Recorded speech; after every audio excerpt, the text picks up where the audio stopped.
Awa. Galing ako doon. Nag-aaway si Mari at si Pare. Ipagmaritis mo na, ano palang pinag-away nila? Ganito kasi.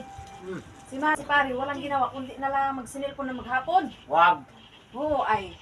Kaya doon at naroon si Pare nag-aiyak. Bakit pa? Anong ginawa naman Sinampan ni nagayan si Pare. Kabilaan. Ganyan asawa. Nagdito nuntok ni Mari si Pare ng malakas din. Malaglag sa upuan. Tapos bumangon si Pare. Bumangon si Pare. Alam Galit ko na na, galit. alam ko na, Galit na galit. asawa yan. Galit na galit. Galit na galit asawa. Alam ko na asawa yan, nakakuha ko na yan, napanood ko na yan. Ha? Si Pari, Oh, kumuha ng pamalo, kumuha ng kahoy. Nakaluin si Mari. Mamaya, asawa. Bago kasi nakapalo si Pare, nakalabas ni si Mari sa pinto.